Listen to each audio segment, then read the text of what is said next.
Assalamualaikum warahmatullahi wabarakatuh. Selamat berjumpa di YouTube channel Realita TV di acara UTA Ulasan Berita.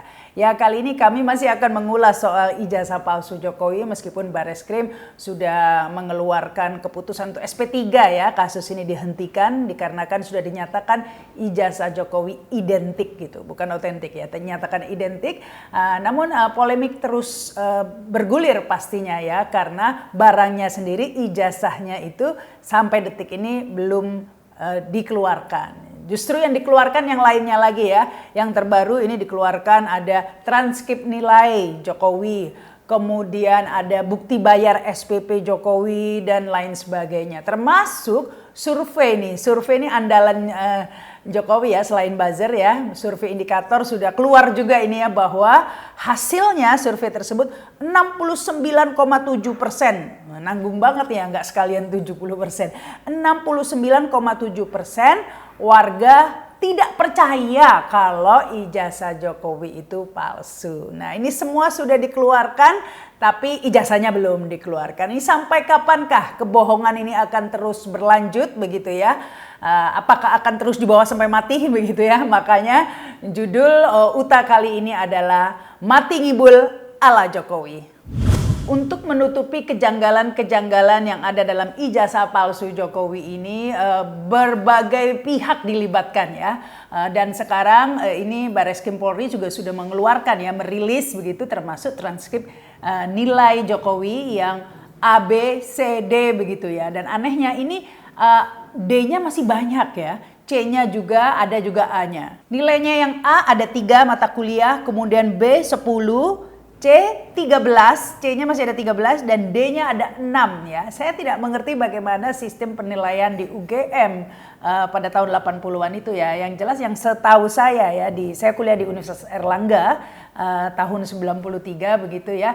Kalau D ini nggak lulus, biasanya suruh ngulang saya ya. Dan IP saya juga 3, itu nggak ada D-nya, cuman ada 1 C. Sementara ini Jokowi D-nya ada 6, C-nya ada 13 begitu ya. Tapi IPK-nya juga 3, loh, 3,05. Saya nggak ngerti ngitungnya gimana ya. Mungkin SKS-nya beda atau bagaimana. Yang jelas nilai rata-ratanya meskipun banyak D-nya, banyak C-nya, tapi ini bukan 2, seperti yang disampaikan Jokowi, tapi IPK-nya yang ditunjukkan dalam transkrip ini adalah 3,05 ya. Ini saya nggak ngerti bagaimana hitung-hitungannya. Setahu saya kalau 3, itu pasti C-nya paling cuma 1 atau maksimal 2 lah ya, dan D-nya ya nggak ada lah ya. Kalau D itu kan nggak lulus, biasanya disuruh ngulang. Nah, ini yang kita lihat seperti ini, yang pasti semakin dikeluarkan, semakin bukannya menjawab kejanggalan-kejanggalan, tapi justru menambah kejanggalan-kejanggalan baru. Misalnya ketika KKN disampaikan, dulu dipertanyakan,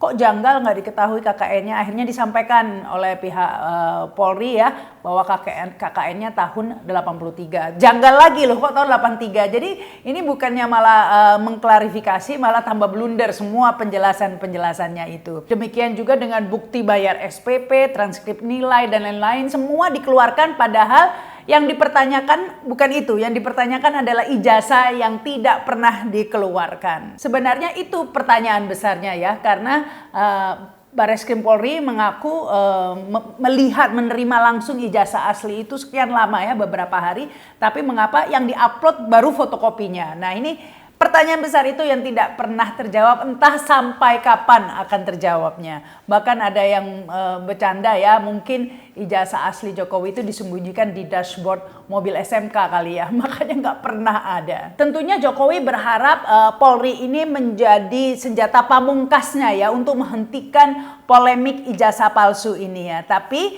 ternyata meskipun senjata pamungkas itu dikeluarkan, terbukti tidak sanggup menghentikan ya polemik ini. Di media sosial masih akan terus dibahas begitu ya.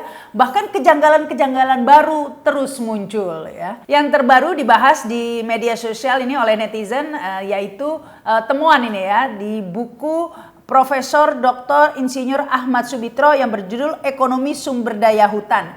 Di kolom pengantarnya di situ ditulis ya oleh Pak Sumitra ini dengan jelas sekali bahwa beliau adalah dekan selama 3 periode berturut-turut begitu ya, disebutkan secara berturut yaitu tahun 83 hingga 86. Kemudian ada jeda diisi oleh orang lain dan kemudian menjabat sebagai dekan lagi. Itu artinya pada tahun 85 yang menjabat sebagai dekan di UGM adalah ya Profesor Soumitro ini seharusnya. Tapi kejanggalannya yaitu ijazah Jokowi yang tanda tangan dekannya justru adalah Profesor Sunardi. Nah, untuk mencocok logi atau mengepaskan ini, UGM sudah meralat ini di websitenya ya. Jika sebelumnya disebut bahwa Pak Soumitro ini adalah dekan dari tahun 83 hingga 86. Nah, ini diralat pada tanggal 21 Oktober 2022 demi mencocokkan ya nama dekan ini agar sesuai dengan yang ada di ijazah Jokowi. Ini sejarah dirubah begitu ya. Dan tapi ini UGM lupa tidak meralat yang bahasa Inggrisnya, belum diganti. Jadi masih Soumitro yang menjabat sebagai dekan pada tahun 85 tersebut. Baru pada tanggal 21 Juli 2024 UGM akhirnya meralat juga yang versi bahasa Inggrisnya. Nah, temuan ini seakan mengkonfirmasi pastinya ya kejanggalan pada ralat-meralat di website UGM itu dengan apa yang terdapat dalam buku Soumitro ini, Pak Soumitro ini ya. Jelas sekali ini menunjukkan kira-kira siapa yang benar ya, apakah informasi yang sebelum diralat dan buku Pak Soumitro ini ataukah informasi yang baru saja diralat dan dicocokkan dengan ijazah Jokowi. Menurut kalian mana yang benar ya? Silakan tulis di komen. Nah, ini UGM sudah ditekuk-tekuk lah ibaratnya oleh Jokowi ya. Udah dibelok-belokkan sedemikian rupa untuk menuruti hasratnya agar kebohongannya terus berlanjut. Demikian juga Polri atau kepolisian di Indonesia juga sudah benar-benar mengikuti apa mau Jokowi ya. Bahkan ini viral lagi ini di media sosial bagaimana Kapolrinya sampai salim begitu ya, cium tangan kepada Pak Jokowi, menunjukkan betapa bahwa sebenarnya kita ini tidak punya kepolisian sebenarnya, nggak punya Polri, karena Polri itu punya Jokowi ya. Orang Indonesia sebenarnya tidak punya polisi, karena yang punya polisi adalah Pak Jokowi. Semuanya hanya untuk menuruti kemauan atau kepentingan penguasa, sehingga ini yang menyebabkan publik tetap tidak percaya meskipun Bareskrim sudah mengeluarkan rilisnya hasil uji forensik dari Puslap 4 Polri. Namun apa daya, publik tetap tidak percaya ya. Jadi ini UGM sudah dikeluarkan, Polri juga sudah dikeluarkan amunisinya begitu ya.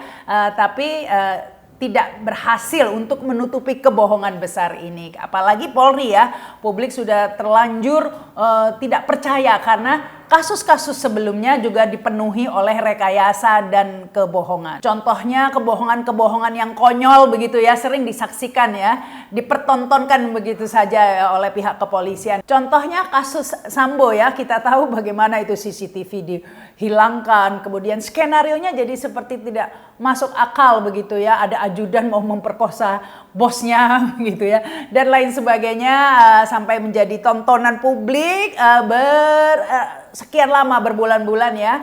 Akhirnya sedikit demi sedikit tetap saja meskipun ada kekuatan besar, kebohongan itu tidak bisa ditutupi ya. Namun banyak juga kasus-kasus lain sebelumnya, dan yang paling menyedihkan adalah kasus 6 laskar FPI. Karena ini Brigadir Joshua almarhum satu orang dan setidaknya berhasil diungkap sedikit kebohongannya. Tetapi 6 laskar FPI ini tetap saja gugur, dianiaya, tapi tetap dimakamkan dalam fitnah kepolisian. Dikatakan menyerang aparat, membawa senjata tajam, dan lain sebagainya. Tentu ini masih sangat segar di ingatan publik. Termasuk ini Rismon ini yang juga mengungkap. 6 laskar FPI yang dibunuh dan dibantai di KM 50, Tol 50. Coba bayangkan. Bukan malah mengumpulkan data selengkap-lengkapnya, tetapi polisi justru meminta atau memerintahkan data HP para saksi di rest area KM 50 itu untuk dihapus. CCTV dihapus. Gendangan merah di rest area KM 50 itu justru dibersihkan, bukan dipolis lain. Dan rest area KM 50 yang baru berdiri selama setahun itu dibongkar. Itu Kapoldanya itu Ya, siapa itu? Imran, Fadil Imran itu harus bertanggung jawab itu. Nah, setelah senjata UGM dan Polri dikeluarkan, tapi ternyata belum bisa mengubur kebohongan raksasa ini, akhirnya sekarang yang dikeluarkan ya buzzer-buzzer, sudah pasti senjata buzzer dikeluarkan. Sekarang yang juga dikeluarkan adalah survei. Direktur Eksekutif Indikator Politik Burhanuddin Muhtadi menyampaikan bahwa mayoritas ya publik tidak percaya jika ijazah Jokowi palsu, yaitu 69,7%. Sementara yang percaya hanya 18,7%. Nah, ini survei dilakukan pada periode 17 hingga 20 Mei 2025 baru saja ya begitu, dengan melibatkan 1.286 responden. Ini nggak dijelaskan siapa saja respondennya, jangan-jangan ya di kalangan mereka sendiri satu kolam begitu ya. Tapi ini biasa ya. Step by stepnya begitu ya, sudah keluar ini surveinya. Bukan hanya survei, bahkan kemudian para ahli juga sudah mulai bicara. Salah satunya ini ahli hukum pidana, yaitu ahli pidana forensik Dr. Robintan Sulaiman ini ya. Menurut Pak Robintan ini pendapatnya agak lucu sih ini menurut saya, karena memiliki ijazah palsu tidak bisa dipidana kecuali digunakan untuk merugikan orang lain. Sampai di sini kelihatan benar ya, karena ya jika itu dia bikin surat palsu, misalnya KTP palsu, kemudian disimpan saja di rumah, tidak digunakan untuk melamar pekerjaan atau lain sebagainya, maka itu tidak bisa dipidana. Ini menurut Pak Robintan, kecuali uang palsu dan senjata. Itu ada undang-undang daruratnya ya, ada hukumnya. Tapi kalau dokumen palsu, selama itu tidak digunakan dan tidak merugikan orang lain, maka tidak bisa dipidana. Nah, yang lucunya ini menurut Pak Robintan Sulaiman, gugatan ijazah palsu Jokowi ini salah kamar ya, karena tidak akan bisa diterima di pengadilan negeri, tidak berwenang untuk menggelar kasus ini, karena ijazah palsu Jokowi ini sebenarnya bersifat pribadi atau privat dan melekat pada diri Jokowi sampai meninggal dunia. Nah, ini menariknya ya, pendapat Pak Robintan ini seakan-akan memberi petunjuk atau clue ya, bahwa sebenarnya Jokowi tidak pernah menggunakan ijazah insinyurnya ini ya, ijazah dari UGM ini ya, termasuk ke KPU. Kita tidak tahu ya, karena kan sudah dihapus ini di KPU ya. Sebenarnya ijazah UGM ini digunakan tidak ke KPU. Nah, jika tidak digunakan oleh Jokowi, maka ya tadi itu benar juga sih pendapat Pak Robintan ya, bahwa tidak bisa dipidana karena ijazah palsu ini hanya disimpan di rumah, di mobil SMK tadi ya, sehingga ini tidak ada pasalnya. Tapi tunggu dulu ya, ini yang menariknya lagi ya, karena memang jika ijazah S1-nya dari UGM ini tidak digunakan dan tidak merugikan orang lain karena yang palsu tidak digunakan, tapi kalau menurut Bambang Tri, itu sebabnya Bambang Tri tidak pernah mengutak-atik, tidak mau membahas ijazah UGM Jokowi yang juga palsu, tapi tidak mau dibahas, tidak mau dipermasalahkan oleh Bambang Tri karena tahu itu ada celah untuk ngeles ya, sehingga Bambang Tri yang sudah berakhir di penjara saat ini lebih fokus kepada ijazah SMA-nya, karena ijazah SMA ini adalah syarat mutlak ya untuk mendaftar atau melamar ke KPU. Pasti Jokowi juga menggunakan ini, sudah pasti digunakan oleh Jokowi ijazah SMA ini. Nah, diduga ijazah SMA ini pun juga palsu. Waduh, panjang lagi nih. Ijazah UGM saja belum kelar, yang UGM ngomong begini, Polbareskrim ngomong begini. Ini ada PR lagi nih, Rismon, Roy Suryo dan kawan-kawan masih ada PR, tampaknya harus dibedah juga ini ijazah SMA. Karena kalau ijazah UGM ini masih ada celah untuk lolos, karena bisa saja mengaku oh kan tidak digunakan untuk melamar ke KPU. Di KPU hanya menggunakan ijazah SMA. Meskipun tidak masuk akal juga jika tidak digunakan, mengapa menggunakan gelar insinyur ya, meskipun sebelumnya ganti Dr. Andes itu kan harus ada ijazahnya ya untuk menggunakan gelar. Tapi ini masih ada celah lah, saya lihat masih ada celah. Jadi yang mutlak menjadi syarat sebagai presiden adalah ijazah SMA, dan itu harus dimiliki dan pasti digunakan oleh Jokowi. Nah, sekarang ada PR baru untuk meneruskan perjuangan Bambang Tri yang saat ini terkendala karena harus mendekam di penjara. Sementara Gus Nurnya sudah bebas bersyarat, ini Bambang Tri belum juga dibebaskan. Saya tidak tahu apa perbedaannya. Nah, sekarang ini ijazah SMA ini kuncinya ada di ijazah SMA dan Bambang Tri tahu banyak tentang masalah ijazah SMA ini yang juga begitu banyak kejanggalannya ya. Ini kalau soal ijazah UGM kejanggalannya kan sudah banyak sekali ya. Tidak mungkin saya sampaikan lagi di sini, lama lagi nanti saya ngoceh ya. Nah, ijazah SMA ini pun juga banyak kejanggalannya. Ini sudah pernah kita bahas ya di YouTube Realita TV juga ketika kami mengundang Bambang Tri di studio. Di situ dijelaskan juga oleh Bambang Tri bagaimana kejanggalan-kejanggalan ijazah SMA-nya ini. Ngapain UGM repot-repot bikin jumpa pers yang kita gugat bukan ijazah UGM-nya. Bukan berarti karena ijazah UGM-nya palsu, asli. Tetapi itu lemah kalau kita gugat UGM-nya. Karena yang ada di syarat konstitusi itu cuma ijazah SMA. Nah, jadi rupanya yang SMA-nya ini ketakutan, nggak ada yang muncul sekalipun Mahmud Nurwindu yang saya sebut jutaan kali. Yang jelas-jelas kesaksiannya palsu, dia nggak pernah sebangku, ngomong sebangku. Gitu loh. Oh, jadi Pak Mahmud ini mengaku teman sebangkunya Jokowi. Iya kan dokumentasinya ada di mana-mana. Saya sebangku sejak kelas 1, 2, 3, Jokowi ranking 1. Kalau saya contekin nggak boleh. Ya itu. Itu Mahmud itu bohong semua. Oh, nggak kemana sekarang Mahmud itu? Mahmud jadi komisaris, Mbak Rahma. Komisaris petrokimia. Mungkin karena teman sebangku, Pak. Ya masalahnya bukan teman sebangku. Dianya ya karena bohong itu, gitu loh. Buku Indonya itu, yang Joko Wahyudi itu.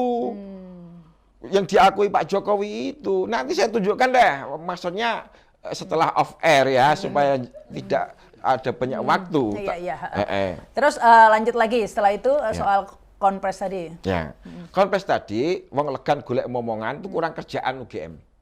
Jadi mereka kayaknya dipaksa Pak Jokowi, ya toh, supaya kita perang urat saraf seolah-olah yang ngomong rektor, doktor, gitu kan sudah otoritatif gitu. Padahal jauh panggang dari api, yang kita tanya apa, yang dijawab apa, gitu loh. Ya kan? Jadi yang diharapkan Pak Bambang ini klarifikasi dari kepala sekolah SMA 6. Betul, yang saya sebut nama-namanya itu, teman-temannya yang saya sebut itu Mahmud, Bu Sri Handayani. Terus apa yang temannya kelas 1 yang ngomong Pak Jokowi nggak naik kelas 2 kali itu namanya Suryo Atmanto. Sekarang komisaris PT Bukit Asam, ya anak perusahaannya. Sigit Arianto, para rombongan pembohong ini supaya konferensi pers supaya bisa saya bantah, gitu loh. Lah yang UGM kok tahu-tahu muncul itu apa urgensinya, gitu loh. Karena mereka nggak kita gugat di dalam apa? Dalam gugatan kita melawan hukum. Pak Jokowi ijazah UGM-nya palsu pun nggak ada masalah secara konstitusi. Ya tapi pidana, Pak. Gimana? Pidana. Pidana kalau menyangkut presiden bisa didiponoring Jaksa Agung. Hah? Iya loh. Ini bodoh kalau kita menggugat ijazah UGM-nya. Tapi bukan berarti kita tidak menggugat ijazah UGM-nya itu sebagai palsu. Bukan berarti karena itu asli. Tapi karena itu strategi kita. Kita ngapain? Biar dia ngaku insinyur, ngaku DRS. Ya biar semau-semau dia. Oh, ngaku aja kok. Ngaku apa aja kan boleh. Gitu loh. Nama sekolah SMA Jokowi saja ini sudah janggal begitu ya. Karena di ijazah SMA Jokowi itu disebutkan Jokowi lulusan SMA Negeri 6 Solo. Padahal SMA Negeri 6 Solo baru berdiri tahun 1986. Pada masa Jokowi SMA itu masih bernama SMPP atau Sekolah Menengah Persiapan Pembangunan begitu ya. Nah ini sudah janggal dan belum dijelaskan. Ditambah lagi di buku alumni ya disebutkan buku alumni UGM ini ya bahwa Jokowi ini lulusan SMA 6 Yogyakarta, bukan Solo. Jadi sebenarnya Jokowi ini lulusan mana begitu ya. Belum lagi dibedah oleh Bambang Tri ya, tahun-tahunnya juga nggak pas begitu ya dengan tahun kuliah.